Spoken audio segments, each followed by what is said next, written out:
Alright, put down the pitchforks for just a second and hear me out before you tear me down in the comments. I love legendary Pokemon themselves for the most part. Just like with the rest of Pokemon, there are major wins and major duds, but of course, it's all subjective anyway. Now, my real problem with legendary Pokemon is not really the designs themselves, but rather the classification of legendary as a whole.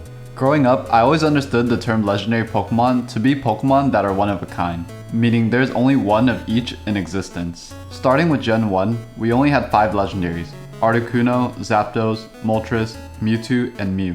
In the games, you could only catch one of each, with Mew being available later through limited distributions. Mewtwo itself had heavy lore, basically being a man-made copy of Mew. These sort of aspects lends itself to a very singular nature for legendary Pokemon, at least for me. But as more Pokemon games and episodes of the Pokemon anime were released, it was evident that legendary Pokemon were indeed not one in existence. There is plenty of evidence of multiples of a specific species of a legendary Pokemon in-game, such as Type Null in Sun and Moon, the Galarian Bird Trio in Crown Tundra, and with Koraidon and Miraidon in Scarlet and Violet. The fact that there are also shiny variants of legendaries kind of imply that there are multiples of them. Even in the world of the Pokemon anime, there have been instances of multiple legendaries of the same species.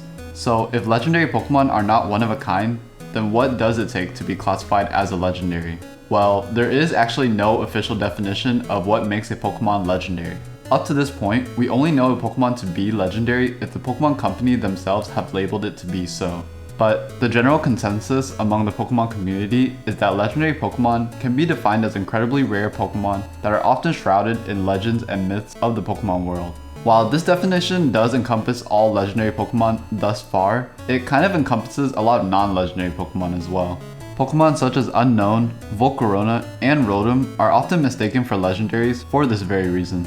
I'd also like to call out that there are 3 subcategories of legendary Pokemon, but they too lack clear definitions and tend to be more for the competitive scene, which I am not interested in for the sake of this topic. But essentially, this is why I have beef with the classification of legendary Pokemon. The fact that there isn't an official definition of what they are or what it takes to be classified as one. And this is just my personal issue with it. It doesn't mean I'm right or I'm wrong.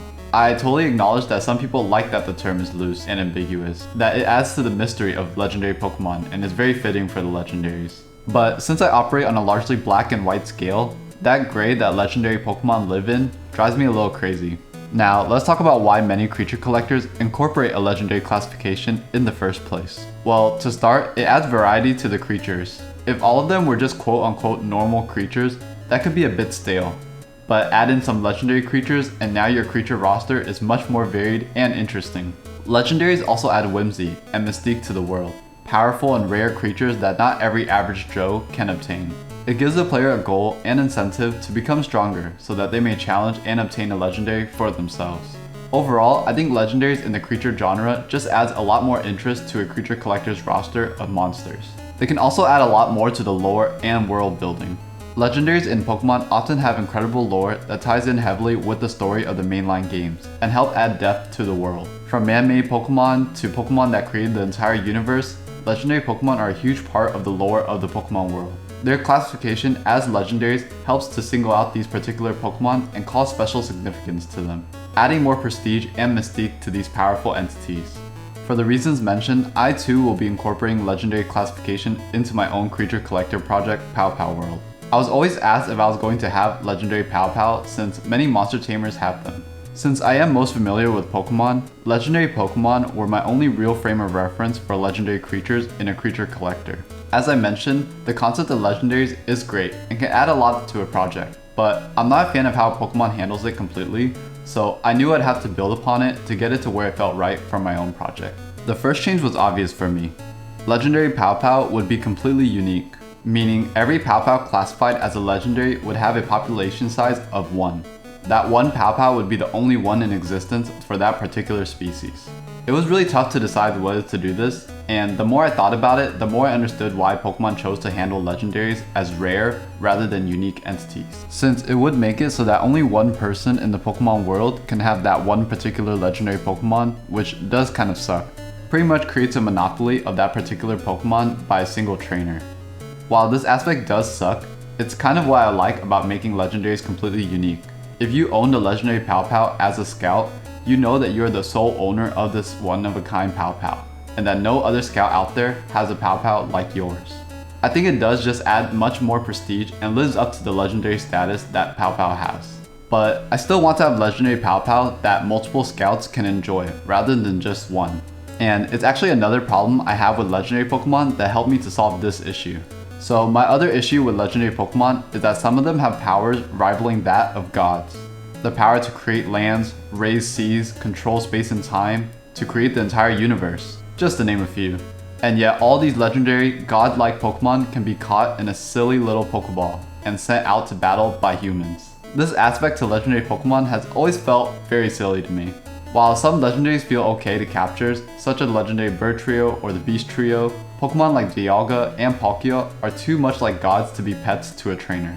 Being able to capture them takes away some of their importance and role in the world. So, thinking about this dilemma led me to create two distinct categories within my legendary Powpow classification: Relic Powpow and Divine Powpow. So all legendary Powpows share the common characteristic of being completely one of a kind and have some sort of story or importance to them. Relic Powpow are the obtainable ones in the legendary category. They are incredibly strong, but still have powers that are not world-shattering or anything of the sort, just a decent bit stronger than the average Powpow. Divine Powpow, however, are much more like gods in regards to power scaling and have that unique gimmick of not being able to be captured. In replacement of not being able to catch them, I was thinking they would instead grant you some kind of legendary power or item if you could prove yourself worthy to them.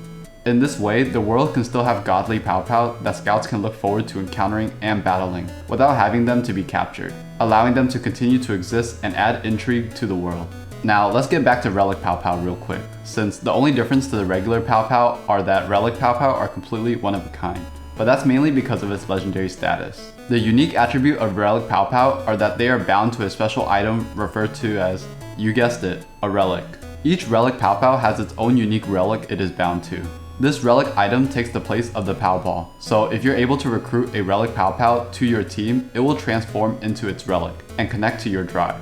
So if the relic was a necklace, for example, that necklace would do all the same things the Powball would do, being the home and storage device for the Powpow until it is summoned out. I thought this relic element added another way to make these legendary Powpow to feel extra special, and I think it's a really fun concept all in all. And of course, there would be lore and story surrounding why the Powpow is bound to that particular relic. I'll talk more about these two legendary classes of Powpow in greater depth in the near future. But for now, I'd like to leave you with a little teaser for the reveal of my first Legendaries for Powpow World.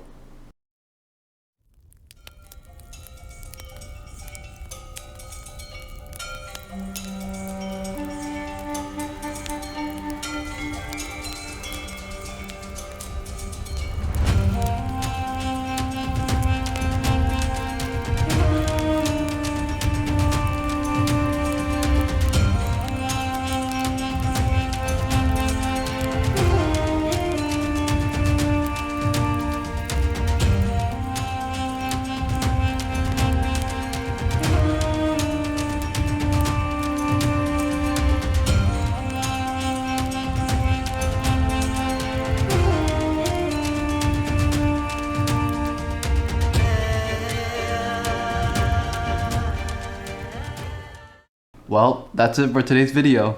Let me know what you think about the things I discussed. Do you agree with me about legendary Pokemon? Disagree? Do you like the changes I made for legendaries in my project? Let me know. Nothing is consolidated, so it's nice to get different takes and point of views to consider since I can still very much change things. Also, as you probably noticed, I've moved my avatar to the bottom right. I felt like I was a giant standing in the middle before, but I don't know, maybe I'm too small now. But as always, thanks so much for watching and I will see ya next time.